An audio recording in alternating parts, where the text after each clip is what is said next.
Hello and welcome to another update video about ADA. So ADA seems to be holding the support area for now, micro support. In yesterday's video we talked about, well, that it could be a bit of a sideways wave for Saturday. You might remember that from the last video, but before we dive into the microstructures, I wanted to take the opportunity to take a look at the bigger picture, larger time frame, long-term chart. I think it's so important when we get a bit of volatility not to lose sight of the bigger picture, the overall larger time frame. And what you can see here is, first of all, down there, our long-term support area. This is really long-term. It would require a break below the red line here, the June low 2023 at 21.5 cents, to make this really relevant again and put this back into focus. But overall, the chart is not long-term bearish until we break below the 5.5 cent level long term, okay? But ideally we don't even get there. Ideally we're holding above the June low, and ideally we're holding and follow that white roadmap, white scenario higher, because only a break below the red line would indicate that we have to look for alternative scenarios. For now, the idea that a wave 2 could have bottomed or some kind of a larger low could have formed here in June is still valid. We have a 5-wave move up into the March highs. We have a corrective pullback into the August lows, which is quite a complex correction that I'm labeling as a so-called WXY structure. If we zoom in a little bit, you see this here can be considered a 3-wave move down in wave W, probably even a triangle in wave X, and then a 3-wave move down in wave Y in wave 2, which did hold the 78.6 retracement at 29 cents, or actually 28.9, 29 cents. It will depend on the exchange as well a little bit. And then from here we now have a reversal. Now it's not exactly an impulsive reversal, which means we still have to be very much on the side of caution, but I think in the next few weeks we should know more if this really is a rally to all-time highs, which it would be if we are moving up in the third wave. I mean, the third wave might not get to all-time high yet, but if it fills in all 5 waves, ideally we do. Ideally we get there, not guaranteed. Maybe we just will finish the bull run somewhere in this area here. It's not going to be, I think, massively, I don't think we're going to get into massive new all-time high territory. But if we really fill in all these 5 waves, and with every altcoin, and ADA is no exception, we have to take it level by level. So we have to see if all 5 waves can fill in this third wave. That will be the main element of the trend. Nice to have this 4-5 pattern as well. If it fills in, I wouldn't rely on it. Let's first see anyway if the bulls can form this mini roadmap here, fulfill that, fill in all 5 waves in circle 1. And there are some clear targets. So the third wave should get to the 138% extension, 52.8 cents. The 5th wave should get to the 161.8 extension at 57.7 cents to fill in all 5 waves. I mean, this would be, so that we can say like wave 3 target. Yeah. It's always the first ideal target. It's not like a minimum target or something. It's the first ideal target.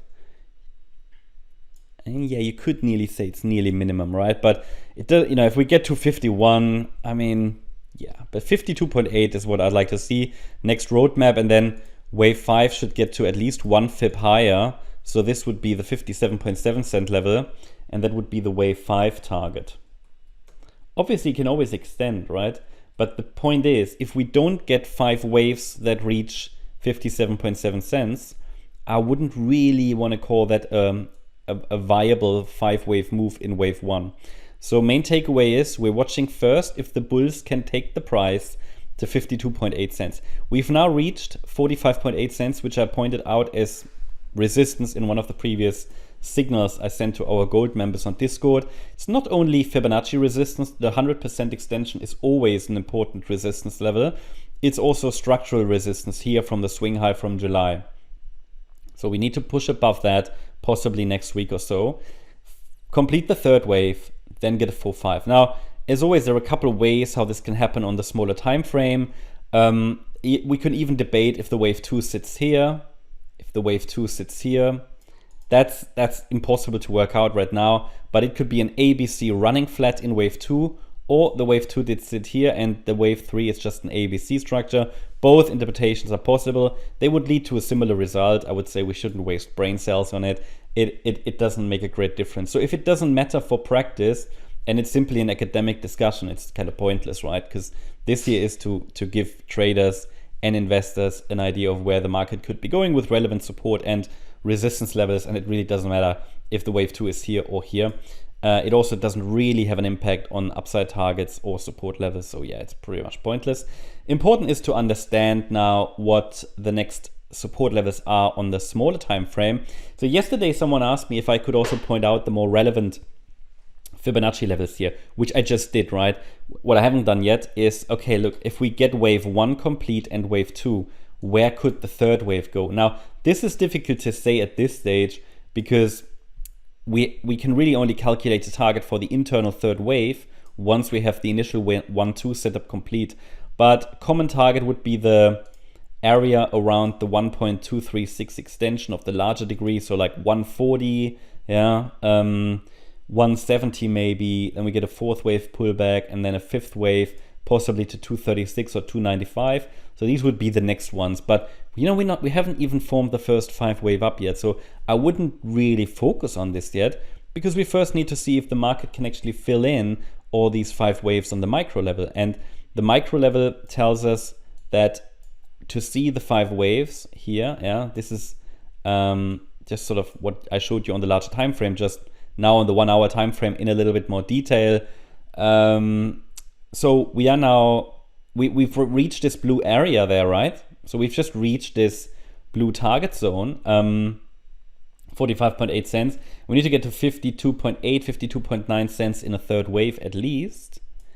And on the micro level, our support is, nearest support is currently between 41 cents and 43.5. So we can extend higher more directly as long as we're holding the 41 cent level. Below 41 cents, there's an additional support area. That means a break of upper micro support isn't directly bearish. It means the price could still find support in a deeper pullback between 34 and 39 cents. But it just is important to understand below 41 cents, 34.1 cents will be the next key support level. Yeah, so, okay, we could from one more high here and get to those upside targets, or if not, then from here below that level. So it has 2 opportunities to stay in the bullish structure, right? So below that level, it's gonna get difficult for ADA, right? And then it would indicate ADA has failed to break out, to form that 5 wave pattern. So that's the update about ADA. Hope you liked the update. If you did, please hit the like button, leave a comment and subscribe. And if you really like the content, then please check out the channel membership. Also, make sure that you follow us on Instagram and Twitter for additional content. Thanks a lot for watching. Bye-bye.